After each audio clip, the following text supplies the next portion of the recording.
Hello guys, welcome back to the channel. My name is Mide Nancy. If you are new here, you're seeing me for the first time, you're welcome.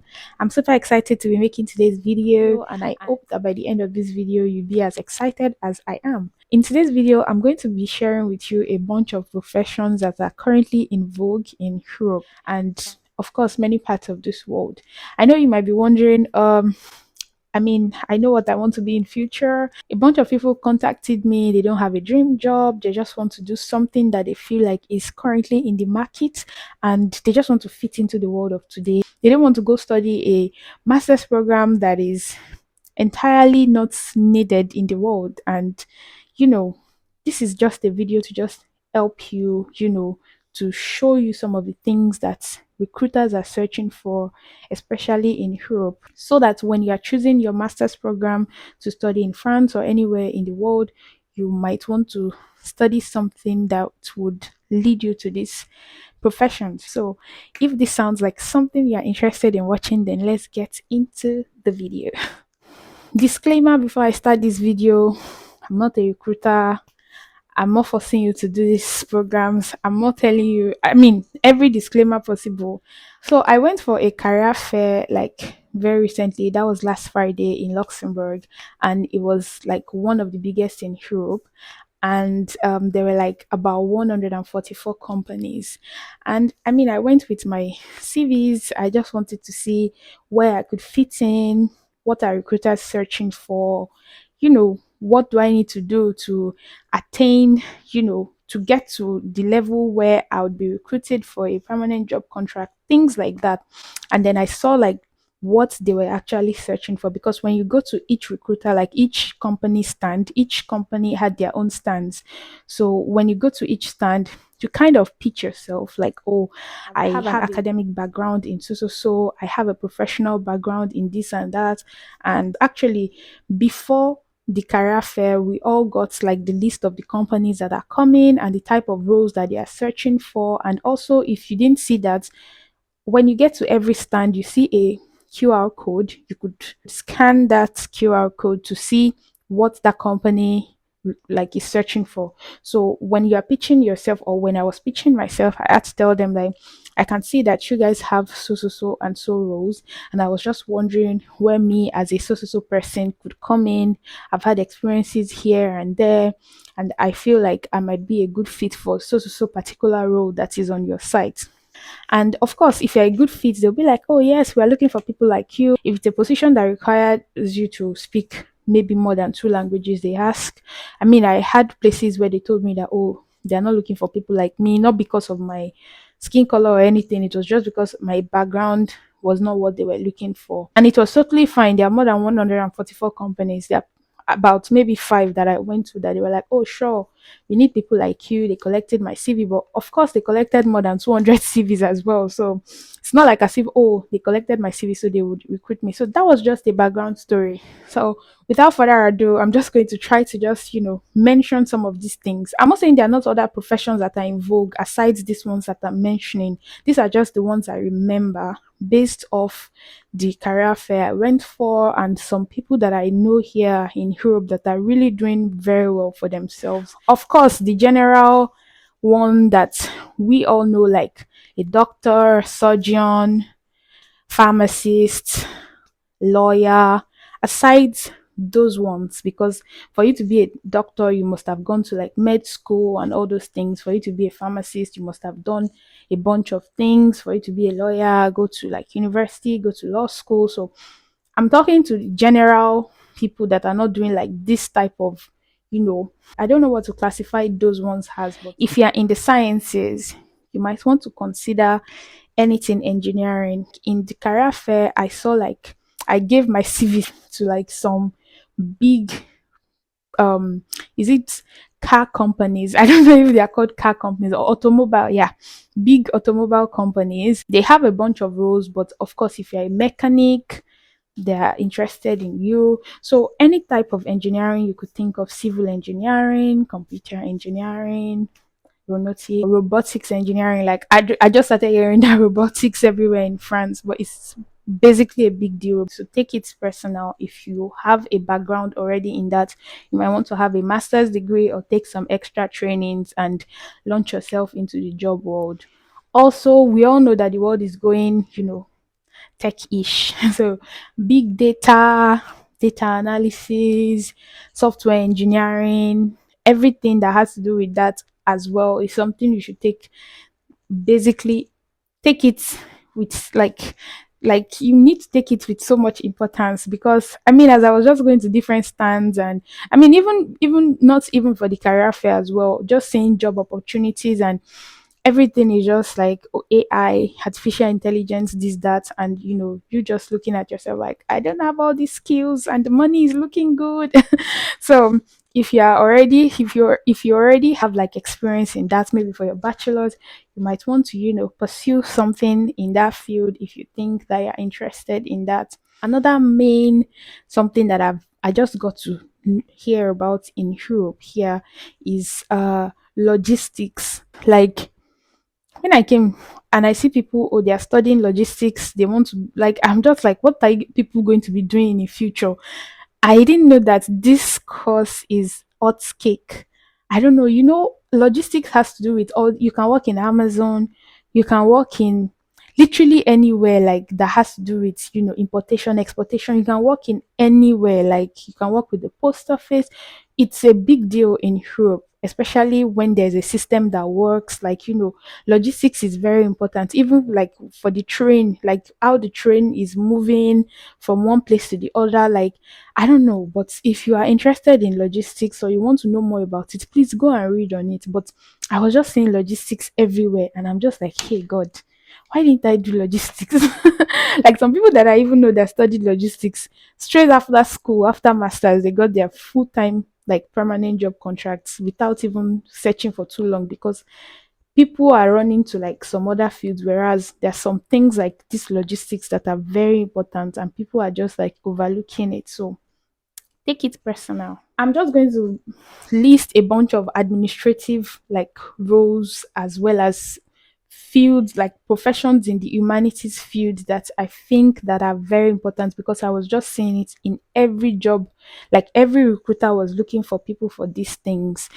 Marketing, I don't need to talk too long. Marketing, anything management as well.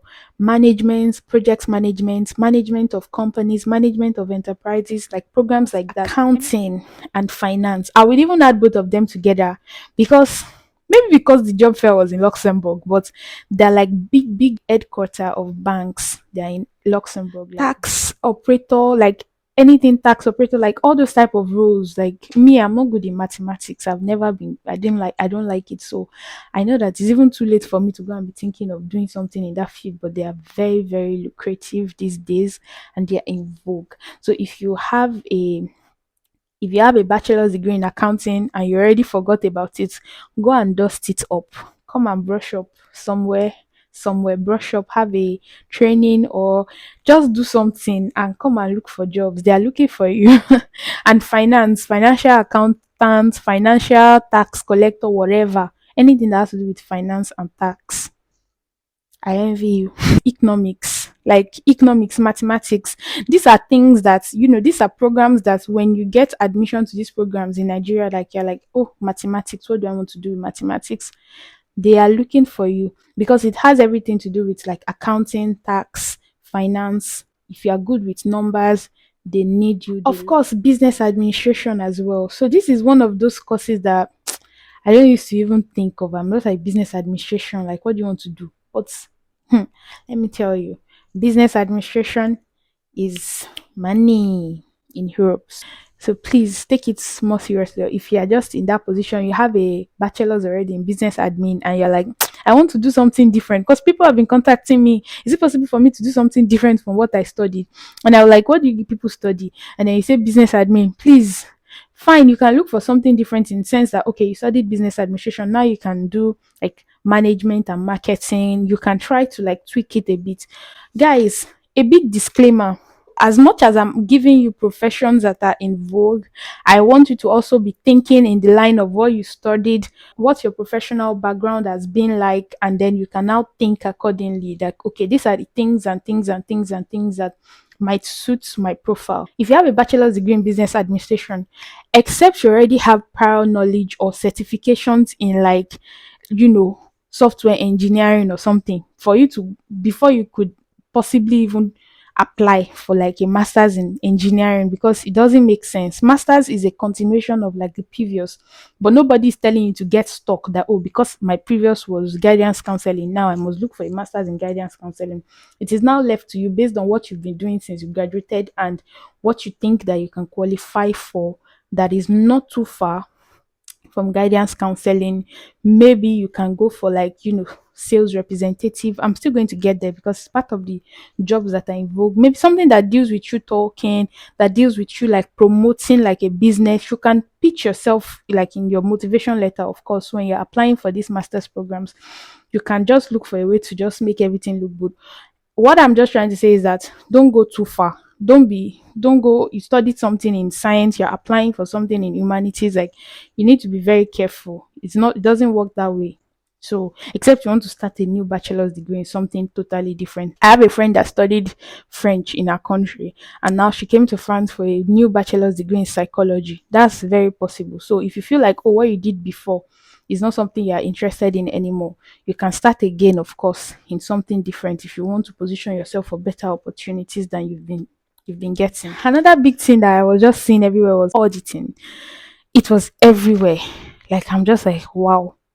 So I know it has to do with like accounting, finance ish. I don't really know much about it, but if you think that you understand it or you want to know more, please browse it. Customer service agents, sales representative, sales rep. These are important positions, professions that are in vogue as well. Human resource personnel. So this thing is everywhere basically. I wish I got to watch this type of video before I made like plans for my future and everything. But I mean, I have no regrets anyways. I'm where I am, I'm happy. So now it's your turn to make your choice. Of course, communications. Communication is hot cake right now. If you have a bachelor's in international relations, you have a bachelor's in public relations, you have a bachelor's in like mass communication, you can definitely go for a master's in management communications and internalization of organizations, things like that. They are very much in vogue in Europe. Administrative assistant, secretary roles. So the good thing about this type of roles, administrative assistant, secretary, is that you can work anywhere. You can work in the bank, you can work in all these big companies. The only problem is that most of them require you to have like maybe more, speak at least three. Like, if you want to be in Europe, maybe speak at least three European languages. They mostly always go for the person that has more qualifications than others. Definitely try your possible best to, stand out of the crowd. Learn a language if you need to. There's also like to be a researcher. So, doing research on climate change, on environment. And in Europe, they are really big on environment, global warming, and all those things. So don't be afraid to take up a master's program or a bachelor's degree in something that has to do with like geography, that has to do with climate, that has to do with the environment. Like, these things are really big, lucrative positions. Some people have also messaged me because I have a background in languages, like, oh, what if I don't want to do like a master's in like language? Whether or not you do a master's in language, please don't forget those languages that you've learned. It will always be a plus for you, especially in this Europe. A normal, or let me say average European, speaks good English, or maybe not all, average, speaks good English, their own mother tongue. Let's say the mother tongue is they are Maltese or Romanian or Italian. They speak their own language, and they still try to speak French or Spanish or German. So they already are having this language viral thingy. So you that studied French and German or French and Russian, and you think that, oh, now I want to go into tech and forget about these languages, please take it serious. Please, if you need to download applications or stay in touch with people that speak these languages, just continue, because that might be something that will stand you out of the crowd eventually at the end of the day. For a background in languages, You can go into translation if it's something that interests you. You can choose to go into communications. You can choose to go into internalization of organizations. You can also go into like applied foreign languages, knowing where foreign languages can be applied. You can apply it in management, you can apply it in marketing. Basically, don't be narrow-minded when you're applying for your master's program that, oh, if I don't get this or nothing. Please don't do that. Apply for as many things as possible, but make sure that at least everything boils down back to a professional or educational background in that thing. All I'm just trying to say in this video is that be very open-minded when you're applying for your masters. Not like because you studied biology, you must come back here and study biology. You can study something that has to do with research. You can study something that has to do with climate. I mean, I can't say everything in this video. I don't know all the job positions, but basically, these are some of the few positions that I know that are currently like in vogue in Europe. I don't know if this video helped someone. Let me know in the comment section if you appreciate this video. Please do well to comment below because it helps YouTube to know that I'm actually communicating with people and people are receptive towards my video. So please do well to comment below. Like my video as well if you enjoyed watching. There's no point. People come to tell me personally that I enjoyed your video, and some people send paragraphs of thanks. Please leave the paragraph in the comment section because fine, I appreciate that you maybe know me personally or you follow me on social media and you come tell me that my video was lovely, you learned a lot, and because of my video you were able to do this and this. I love when you do that, but please put it in the comment section so that someone else that wants to do that would also feel encouraged that, oh, someone else has commented, I'm going to comment as well. Comment below, like the video. I have lots of people watching my video and nobody likes them. Please like my videos. Please also share this video to as many people as possible that you think might benefit from today's video. I look forward to seeing you in the next one, and bye.